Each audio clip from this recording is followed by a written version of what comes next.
Hello, Lisa here. Welcome back to my channel and welcome to this very exciting update on my tarot deck in progress. So this is a road so far update on my deck. We're going to be going through all of the cards starting from the Fool all the way through to the King of Wands. So I'm going to share the images with you, talk through some of them. I'm going to be spending less time on the Major Arcana this time. So if you want to hear me go into that in more detail, you'll want to check out my previous Road So Far update, which I will link that up in the cards. I'm trying to think which side it's going to go up on. I win if I do this. I'll link it up in the cards. So wherever it pops up, I will link it up in the cards for you so that you can check that out and watch that previous one. My purpose in these updates is to make sure that those of you who want to hear and get to know the story of the Unicorn's Journey Tarot as we go through can do that. If you are the type of person that you want to be surprised with some of the artwork, then you might want to not watch this whole thing all the way through. You may want to skip around a little bit, or you know, whatever's your fancy. I totally get it.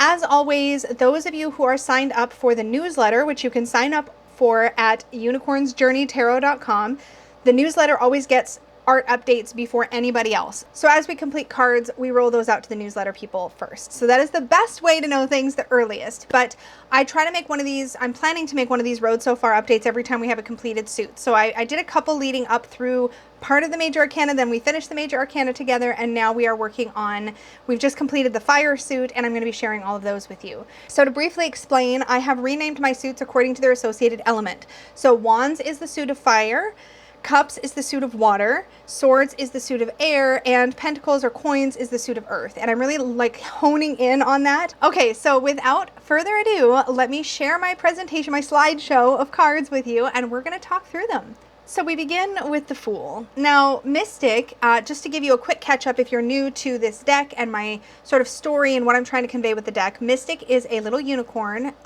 baby in this first card that doesn't know that they're a unicorn. They have no idea that they're a unicorn. They just are this creature in this wood, in this forest, and they're a little lost and they don't really know where they're going, but they're up for the adventure. And so this Fool card is when Mystic first begins this quest, this journey to get to know who they are. And so instead of a dog, I have a ladybug. Now, those of you who have been watching me for a long time know that ladybugs are very special to me. I think they're a wonderful symbol for the companion for the Fool card. And so we have a sweet little ladybug here to assist Mystic on the beginning of their journey. One of the things that's really important for me, this is the Magician card or the Magician artwork. One of the things that's really important to me to convey in the Magician is the idea of potential. The idea that within us is everything we already need. We often see that illustrated by seeing tools on a table. You know, we have the coin, the coin or the pentacle, the blade, the wand, and the cup, all kind of present with the Magician. The other thing that I really look to a Magician card to do is to convey the idea of as above, so below. This drawing down of universal energy or universal potential and sort of making manifest what we want to manifest on Earth. Now, what I've done here when designing the Magician card for the Unicorn's Journey Tarot is that Mystic is fast asleep, and we can see a sort of ghostly, not quite fully solid, it's hard to tell in this image because of course I can only show you a fairly small version of it, but the horn is not solid there. It's potential. It's Mystic's potential. Mystic's asleep. They don't fully know their own potential yet. And floating above Mystic's horn, or just above Mystic's horn here, are four symbols to stand in for the four elemental suits. We have a feather to stand in for the suit of air, a green crystal to stand in for the element of earth, a red flame to stand in for the element of fire, and then a blue water droplet, or kind of indigo-ish water droplet, to stand in for water.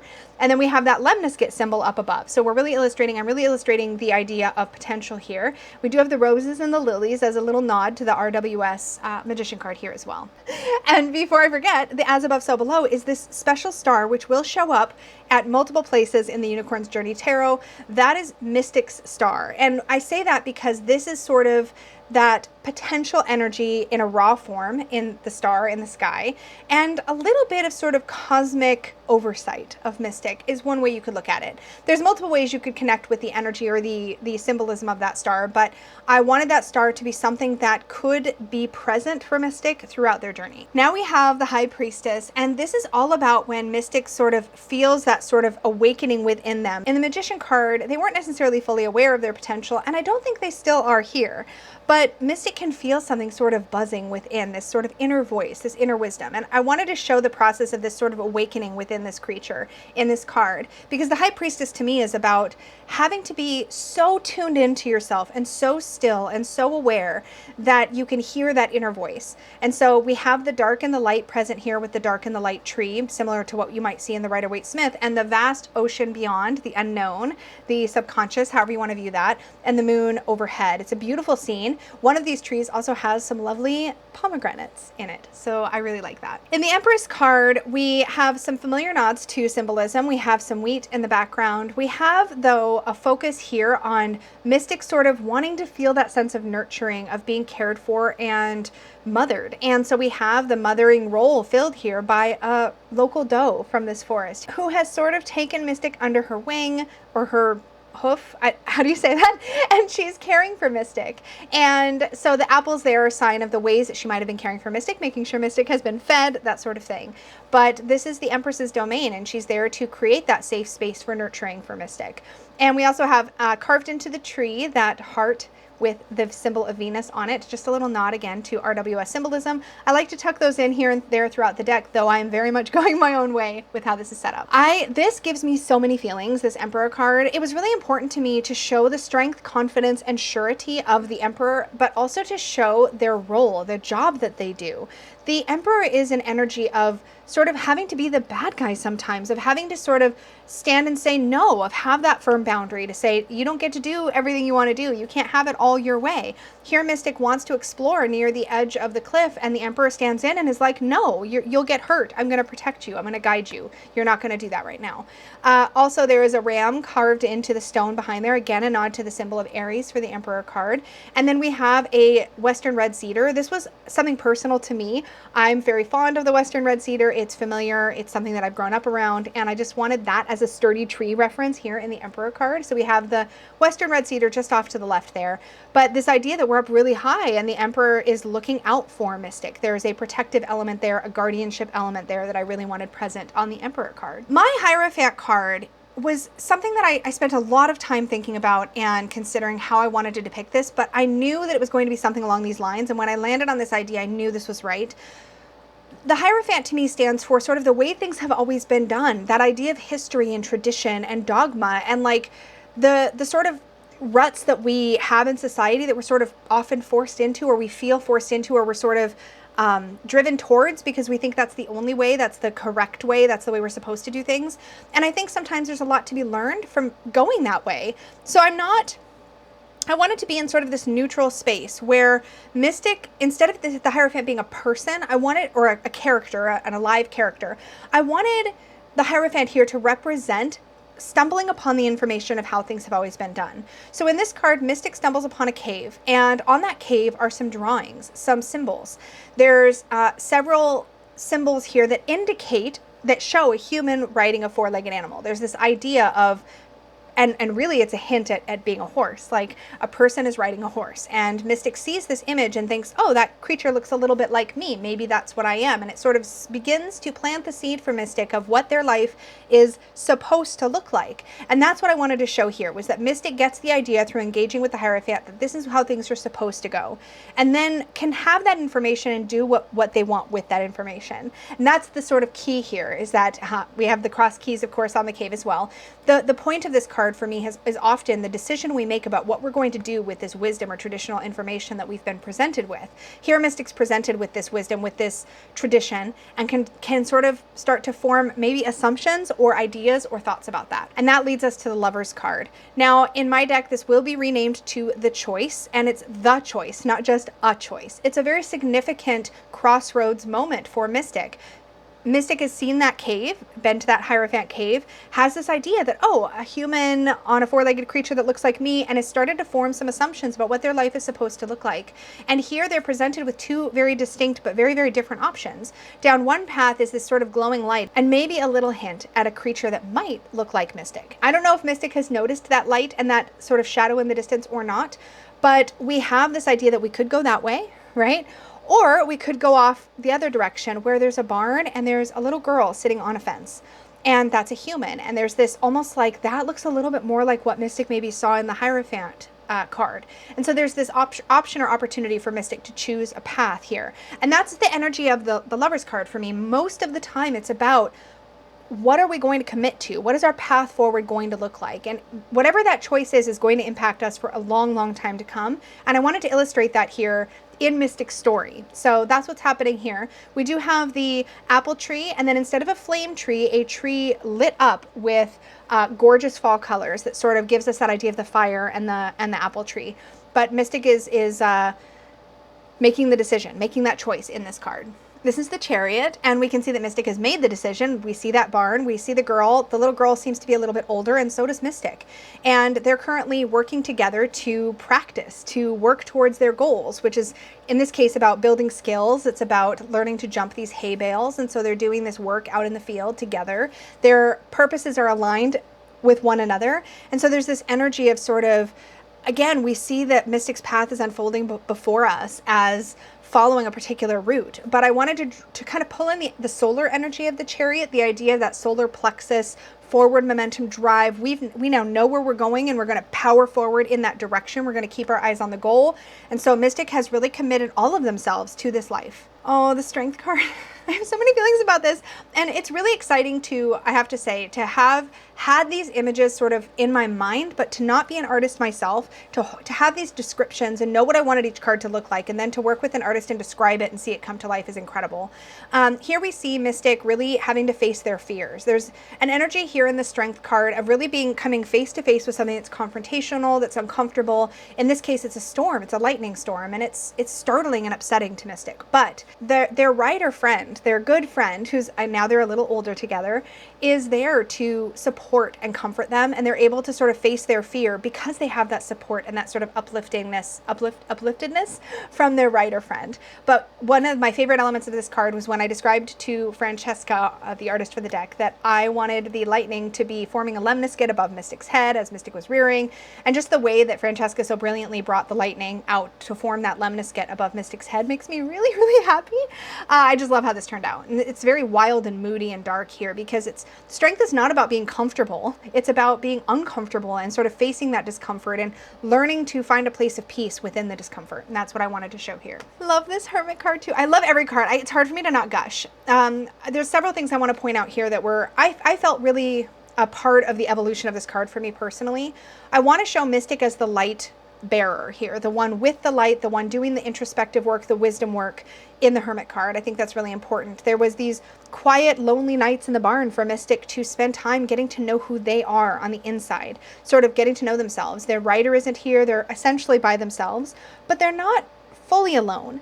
There's a sweet little barn cat that's curled up beside. So there's this feeling of being alone with their feelings, but also not fully alone. And if you look out the window, you'll see a Mystic special star is sort of there, also adding some illumination to the moment. Mystic's bridle is hanging up on the wall in the background there, as is a staff reminiscent of the Hermit's staff there as a nod to symbolism for sure.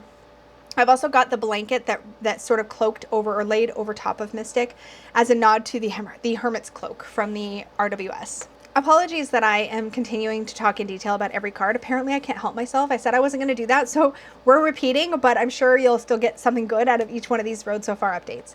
So we have here the Wheel of Fortune, and this was a really fun one to illustrate. This is the card that I feel like often gets kind of swept under the rug a little bit illustratively. We don't often see a lot of story in the Wheel of Fortune, and I really wanted story to be present in every single card. So here we're seeing an actual moment of forward movement, of change, of the cycle of and patterns of life. Here Mystic's rider friend is going back to school for the school year, and so things are changing for Mystic. Their rider friend is offering them an apple as a bit of a bribe and a treat to try to make this change a little sweeter. And so there is an element of like Mystic's getting something good out of this. Mystic's getting this delicious apple. That's a little treat. There's a little fortune coming Mystic's way. But there's mixed feelings about this because their rider friend is going to be going off to school and they're going to be by themselves. And so they don't get to have the same kind of freedom and joy with their rider that they have over the summer. And so there's this moment of cycles. And of course, with school, summer, that also speaks to that repetitive cycle of things that the patterns that come around again, right? Summer will come around again and Mystic will be able to run free with their rider friend. It's not the end of the world. It's just a shift and a change.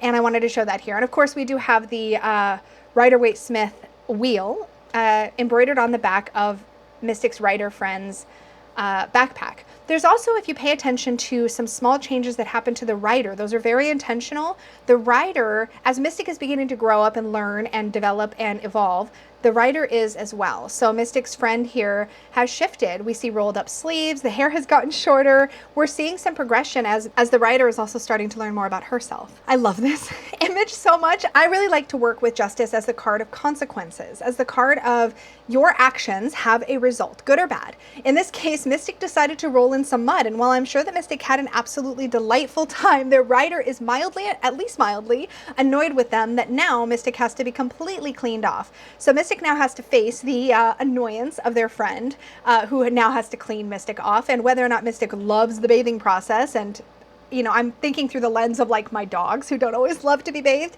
There's this element of, okay, well, you rolled in the mud. Now you got to get cleaned off. Like that's the result of your actions. That's what I wanted to show here. We do have the scales carved into the bucket there as a little nod back to RWS. Again, I like to put those little hints in here and there. I really have so much that I have to say about the Hanged One card, but there's two primary ways that I work with the Hanged One card or Hanged Man card in my own practice. I work with it as the card of sort of delays or having to wait, having to take time out and using that time to sort of learn, grow, have new insights. There's opportunity for knowledge and wisdom to be gained in the Hanged One, but we're also kind of not able to move forward the way we might want to. Here we see Mystic looking longingly out at the sunshiny, beautiful day outside while their writer friend sits on the floor beside Mystic studying. There's also a little possum hanging upside down because I couldn't resist having an actual creature upside down in this card. It was just too sweet to not play with, so I wanted to add that. But what you'll notice if you look down at the books that Mystic's writer friend is studying, there's a few things that are there very intentionally. Again, more hints. We see the writers continuing to change. We still got the rolled up sleeves. Writer is getting a little more beefy in the upper arms there. And there was a lot of tweaking on the human on this because I really wanted to show physical changes and all this kind of stuff. Anyways, so we're seeing this person sort of develop and create their own style, that sort of thing.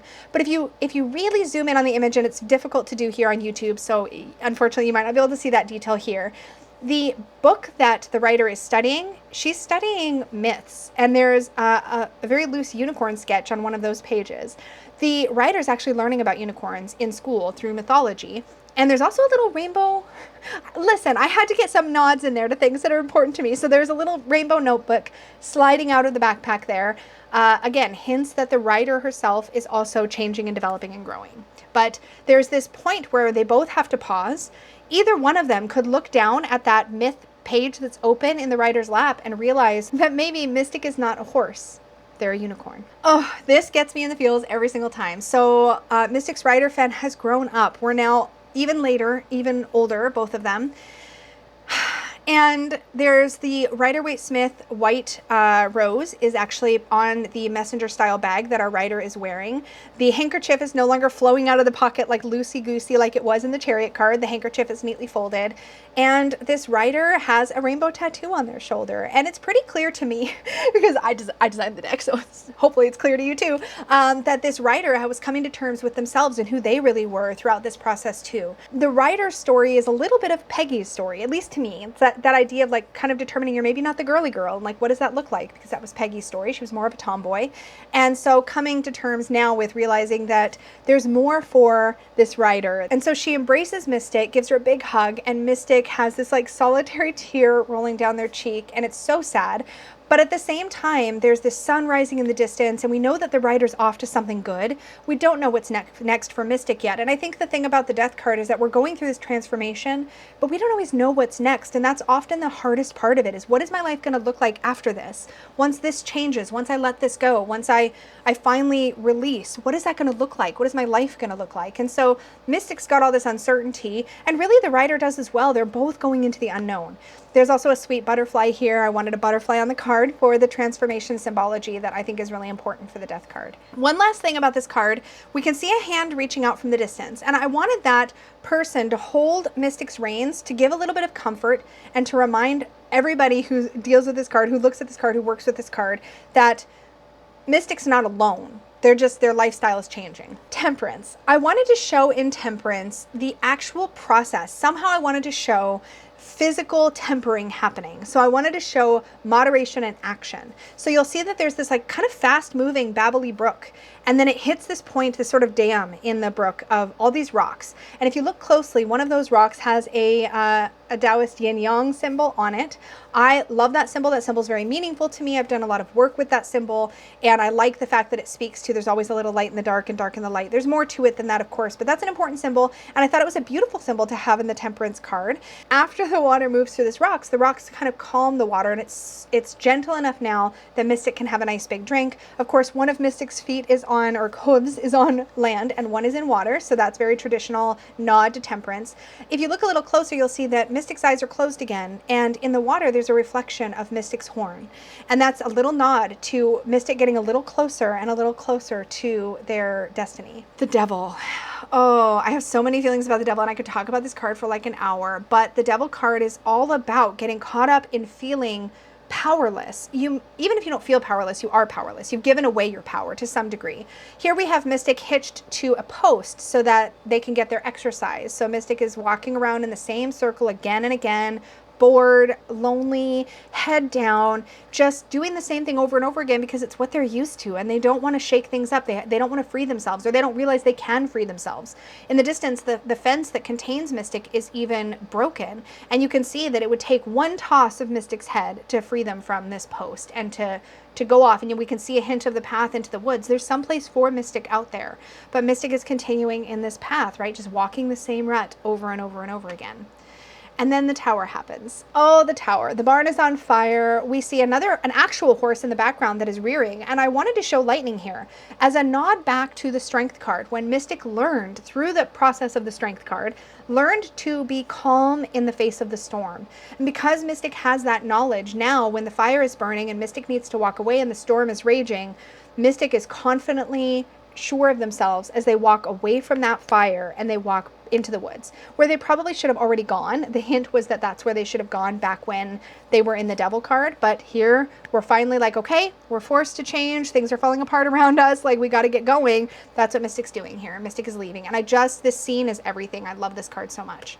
Now I may actually reverse this image. I think I might actually have the star on the left. I was thinking about this earlier, so I may flip this perspective wise. We'll see. If you have thoughts on it, let me know down below. I'm always curious, but I kind of think I want the star over on the left, reminiscent of coming back to the imagery from the Magician card, just to kind of tie the two together. But there is Mystic's special star that they're looking up at, and we have again the reflection in the water. Clearly we can see Mystic's horn, so we know Mystic is on the right path again. Like, they're getting closer and closer to where they're supposed to be.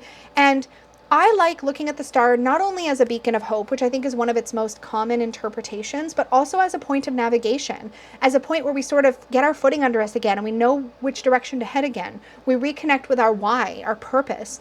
And that's what Mystic is doing here. It's like Mystic looks up at the star and is like, oh yeah, there's something else out there for me. Like, I can go towards that. I think this is the first time when Mystic realizes they can actually head toward that star. And it's a really powerful moment. In the journey, along the journey, Mystic finds themselves in the woods lit by moonlight. And it's this really like difficult or uncomfortable time for Mystic because the light isn't clear. They can't really clearly see where they're going. The branches almost look like they're kind of reaching out to get them.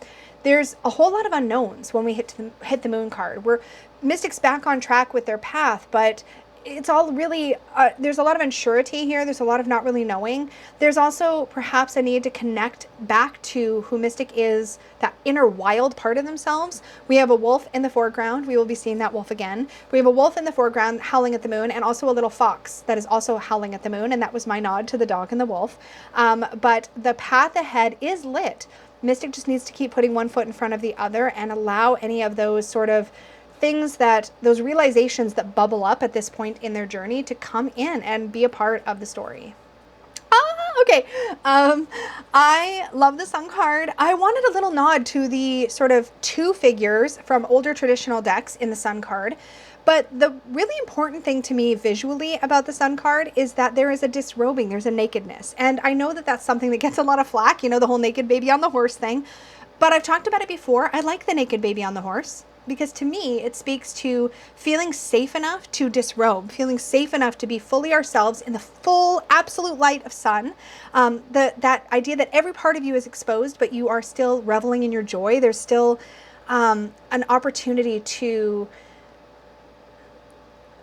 play, to have fun, to allow the joy in, but it's the joy by being vulnerable, by being fully authentic, fully in the light, fully exposed. I'm stumbling over my words. I love this card so much, you just don't know. So of course Mystic, maybe with the help of their new friend, has gotten out of that bridle, and the bridle has been sort of chewed off and is now discarded, and Mystic's back to their sort of natural form without any of those accoutrements from their time living as a horse. And they've met a friend, and this friend has a horn. How interesting. And is green. How interesting. There may be some foreshadowing happening here, but Mystic has made a friend and is, again, opening up to the possibility that there's maybe Mystic isn't a horse. Like, this awakening, this beginning of the realization is happening. And there's a lot to say about the Sun card and its association with clarity and truth, and this moment of like, wait, maybe there's something more. Maybe there's something here for me. And there's a lot of joy and success and positivity to the Sun card, and I just wanted to show all of that here. And it's a lot to try to get everything out of my head and into the card, but I feel really good about this. Oh, I almost cry when I see so many of these cards and I talk about them, because it's been one thing to work on it kind of quietly to myself, and it's like another thing to talk to you all about it. But oh, the portal opens. So Mystic, continuing to follow the light of that star and be true to themselves, finds themselves back in the place that was first hinted at in the Lover's card, where there's this glowing light, and that glowing light is actually a portal. And on the other side of that portal is a unicorn that looks an awful lot like Mystic. And as Mystic kind of goes forward to the invitation that is opened up for them, right? There's this unicorn on the other side that beckons them forward and is like, hi, this is your home. Like, come home, come here, come into this world. You're ready, it's time. And Mystic steps through that portal, and that is the action of judgment. The call, the being called forward to something, the being beckoned towards something better or greater for yourself is a powerful part of the Judgment card. But here, Mystic is answering that call, is saying yes. Judgment is an optional card, right? Or an optional experience. It's an opportunity to step up and do better, to do more, to be more of yourself, to be a better version of yourself, that sort of thing, to sort of evolve. And here Mystic is choosing yes to evolution and is stepping forward and stepping into this magical portal. And as Mystic steps through, we finally see Mystic's horn. So Mystic, by going through, has actually come home to themselves, has actually come to the true fullness of who they are. And we see that celebrated in the World card as Mystic steps through the portal, and the portal begins to close behind them. And this butterfly, which looks an awful lot like the butterfly from the Death card, because I'm a nerd and I love these things, is drawing towards Mystic as Mystic magic awakens, and this burst of magic comes out of Mystic's horn in the shape of the same star that has been guiding Mystic all along. I'm gonna cry. Because it's Mystic's magic from within that was guiding them the whole way. Oh my god, I'm such a nerd. I'm so sorry. Okay, I'm not sorry. Screw that. I'm not sorry. I'm really proud of this, and I'm really happy that the emotions come through, at least for me. And maybe it's just because it's mine and I've been creating it for so long, but this was the moment of completion that I wanted to show here. And Mystic is fully there's this ring of trees around Mystic that forms that circle. But the celebration here, the moment of pride and success and attainment is all with that magic alighting and that butterfly and that nod back to, without the journey, would Mystic have even found this place? Without maybe making some wrong choices along the way, without maybe thinking they were somebody else than they really were. But Mystic has finally come home to themselves. And it's so beautiful, and I love it so much. Okay, so now we're going to get onto the suit of fire. Here we have the Ace of Fire, and Mystic has traveled and explored the new magical realm that they found themselves in as a unicorn, kind of getting their footing under them. And they come to the realm of fire, and they're currently in the castle that is occupied by the Guardians of Fire, who you'll meet shortly. And this is the realm of dragons, and of course the fire guardians that look after them.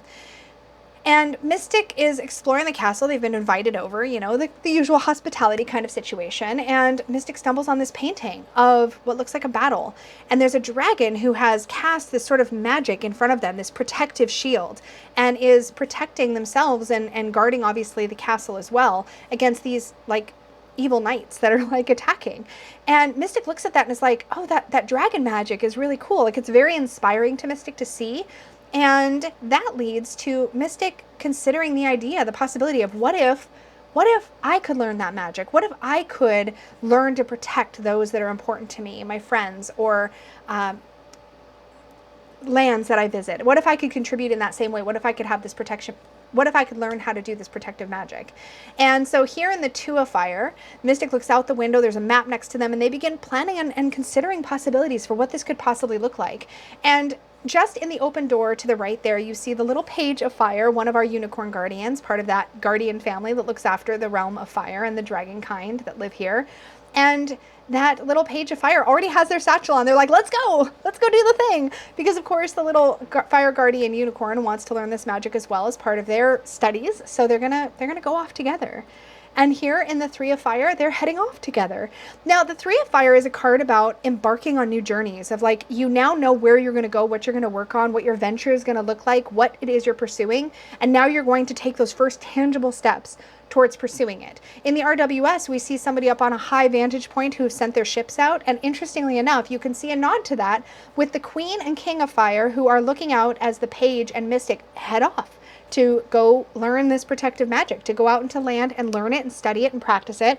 And so as they head off together, the Queen and the King kind of watch on, and there's also 3 dragons in the background who are just hanging out. But this is that first tangible moment of like doing something to head in the direction of the goal, of the idea, of the passion that we're pursuing. And here we have the Four of Wands, or Four of Fire. And in the background, there's a wolf. That's interesting. There's a little wolfie. That wolf looks familiar. It's the same wolf from the Moon card. There's a dragon flying in the distance. But prominently in the card, we see that Mystic and the Page are practicing their protective magic that they've been learning. And Mystic, they're kind of celebrating how far they've come. They've been doing this study. They've been learning how to cast this magic. And Mystic has successfully cast this little shield around a sweet little lizard in front of them. And the Page of Fire is poking at an anthill and trying to sort of cast a protective shield so that the ants can't get to them. Don't know how that's going to turn out. You're going to find out though. But anyway, so that's happening. There's some like fruit there. They were kind of celebrating. They were pausing to take a minute to sort of recognize their progress so far. And that's something I wanted to show in the Four of Fire. In the Five of Fire, Mystic is being tested. This was an optional sort of thing. The dragons get together, the fire guardians get together, and they practice this protective magic.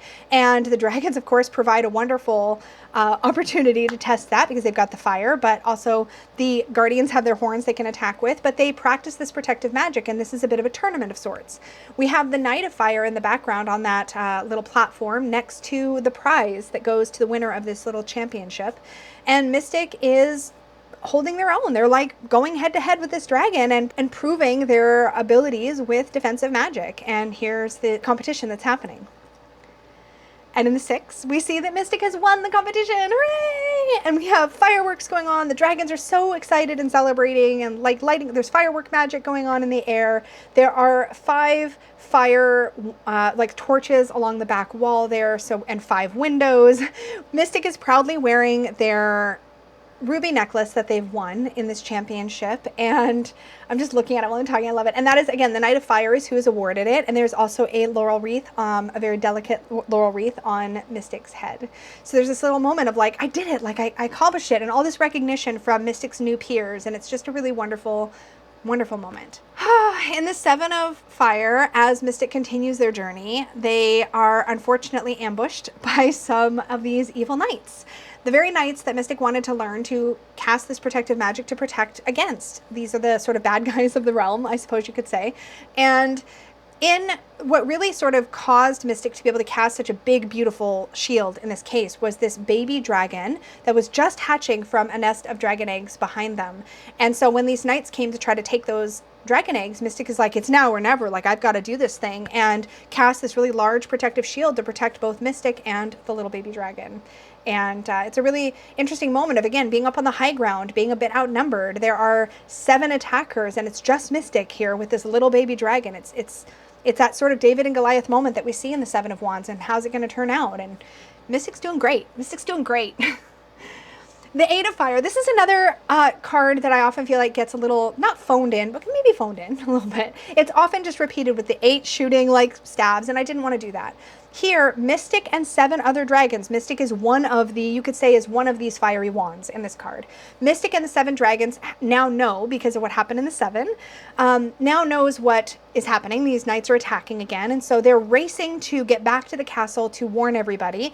But of course, the knights are already coming, and the Knight of Fire, who just has to like be that big daring dude, is racing out there all by himself to confront this huge army of knights. So of course, Mystic and the dragons are running as fast as they can to, well, they were originally trying to deliver a message, but now they're also trying to help out the castle and help out the knight, who is about to run headlong into quite some not great odds. Let's put it that way. In the 9 of Fire, Mystic has arrived at the castle and is casting a really large protective shield in front of that castle, trying to buy some time for the castle to get the young dragons. Here, the Queen of Fire is ushering the baby dragons into safety in the background, while Mystic is trying to hold up the shield, but has been really taking a lot of hits. You can see the cracks in the shield. You can see that Mystic is just struggling here as all of these arrows are coming in. The number 9 is represented in this card by the 9 posts on the gate behind Mystic, so that sort of fence that's protecting. That's where we see those 9 all in a row as Mystic stands in front of that and protects against these attackers. And then in the 10 of Fire, as Mystic's shield is truly failing at this point because there's just too much pressure on poor little Mystic to keep this shield up all by themselves. But the King of Fire steps in and offers his magic to help. So even though Mystic's shield was failing, and you can tell Mystic's back is practically breaking under this pressure of all of the energy it requires to keep this magical shield up, the King of Fire is like, don't worry, I got you. We're going to do this together. We can handle this. You don't have to carry this load all by yourself. It doesn't have to be just you. I'm going to support you. There's a lot of ways you can interpret this card, but there are 10 arrows flying at that shield, and it was starting to crumble, and the king brought in that support and strength to help Mystic. Oh, okay. We're going to talk about the court cards next. I have so much to say. And if you were in the newsletter, you've heard it all already. But the court cards, as you can tell by now, the court card characters show up throughout the deck, like throughout the suit that they're in. They don't just show up only in their cards at the end. They are a part of the story. They are active participants in the story. That was important to me because I feel like court cards often end up feeling really distant and far away from us. They feel unrelatable, and they seem like they're not a part of the deck almost sometimes, and I wanted to really make them feel integrated. So here's what I've done. So let's talk about the Page of Fire, which is this biggest image you see on this little collage of images in front of you. Let me talk through what you're seeing. So we met the Page. We saw the Page when the Page joined Mystic in the 2 of Fire, and when the Page accompanied Mystic in the 3 of Fire. So you see the 2 of Fire in the upper left-hand corner here, and the 3 of Fire in the lower left-hand corner. To the right, you see the 4 of Fire when they were celebrating. And if you recall, our little Page was poking at a red anthill or a fire anthill. Well, you can see how that turned out in the Page of Fire. Our Page, apologies y'all for all the watermarks. I'm just trying to protect the artwork as best as I can. I know there's only so much I can do, but I'm trying to protect it at least until the deck comes out. But this is awkwardly placed. I should have moved it a little bit. But anyway, the Page is looking all worried because these ants are all over their horn and kind of crawling all over it. And the anthill's going nuts in the background. It's like a whole thing. It's like a whole mood here. So that's the Page of Fire, who, of course, gets themselves into trouble sometimes because they poke their horn where it doesn't belong. But that's just how it goes. We're always seeking adventure as the Page of Fire, for sure. Next, we have the Knight of Fire. So again, the biggest image is the actual court card, the Knight of Fire. And here we get a different perspective on the 8 of Fire. So again, we met the Knight in the 5 and the 6 of Fire during that competition. And we saw the Knight rushing out to battle in the 8 of Fire. So the Knight's rushing out to meet that army. And then in the Knight of Fire's actual portrait card, you can see that Knight, he's gotten to that army, and he's already engaging them in battle, and Mystic and the dragons are still trying to get caught up. So it really speaks to that sort of rushing into the battle, the courage and the bravery and the sort of dynamic energy of the Knight of Fire, as he just like, I'm going to do this thing, like I am getting in there. And that is the energy and the vibe of the Knight of Fire, and we see it in action here. I really wanted to show a different perspective, to show that Knight as part of the story and show the Page as part of the story. So hopefully you can see what I'm doing with the court cards. And here we have the Queen. So again, her biggest card is hers. That's her portrait card. And so we met her in the 3 of Fire. We see her again in the, we don't see her in the 5 of Fire, but I'll explain that in a moment. And then we see her again in the 9 of Fire when she's protecting those little dragons. And while Mystic keeps the shield up. In her portrait card, we see her standing proud, taking up space, highly visible up there on that pedestal, watching this championship. And she's representative of the fire guardians in the suit, just really watching what's happening here. And I think she's so proud of the Dragon and Mystic for doing so well in this competition.